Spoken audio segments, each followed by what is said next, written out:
Hello all, welcome to raw-trainings.com.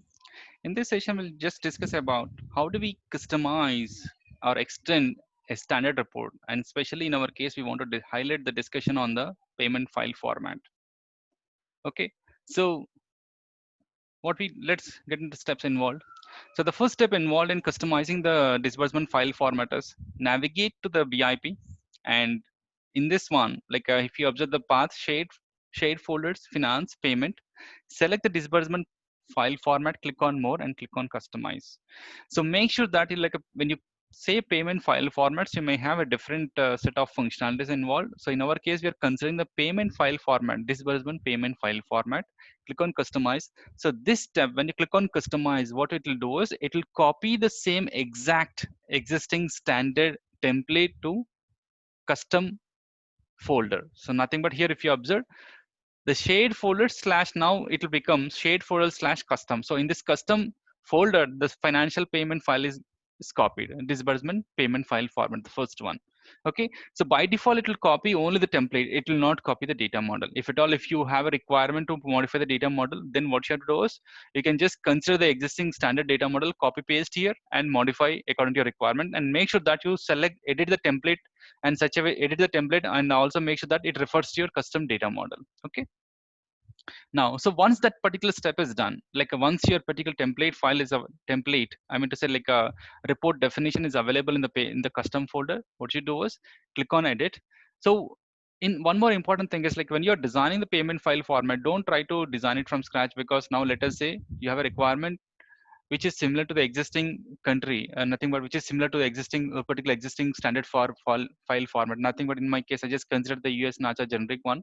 So my requirement is such a way that it is 90% similar to this particular file, but only a few things I need to add up in that, or modify in that. What I can do is download the template, rename it, modify it, and upload it. Say okay. So that is one way you can just avoid good amount of time in your customization.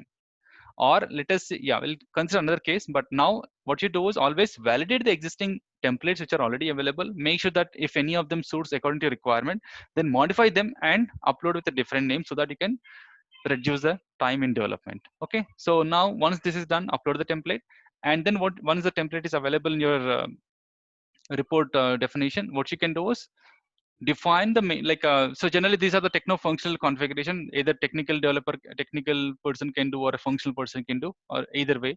So what you have to do is click on manage formats and define the new format, and make sure that that new format refers to the payment file format which we created. And then in the payment process profile, define the payment process profile, attach the payment file format, and also there could some other settings you have to do it, provide that. So these are the steps involved when you want to consider the standard disbursement payment file format for which the data model is suiting your requirement. I mean to say, so in this case we cannot modify any data model. So in the disbursement payment file format, you don't have any control on the data model. Let us say you have a requirement where the fields which you want are not available in the standard data model, and nothing but like a standard data model by default, if you're aware, it gets the data from a particular the table. So this is it will just have an XML content outbound file format. So you don't have any control on this particular data generation. Nothing but, let us say, if you want some other column to be available in the payment file format, you cannot achieve it. So the only option in that is you have to design the report from scratch. Okay, so one more important thing is, like, when the payment file format, if you're following the standard instruction, and if your particular payment file is generated in normal fashion, nothing but just a customization of template is enough. Then the payment generation and a generation of the file to the SFTP and configuration works by default. Nothing but once you configure your SFTP and appropriate keys, then that will work by default. Okay, and also signing, encryption as well as signing will be applied by default. But let us say if you are designing a custom report from the scratch, okay, because the data model is not suiting your requirement, then what you have to do is, you have to enable busting in your vi publisher report, and also generate the file to your SFTP. Okay, but signing will not be done, only encryption will be applied.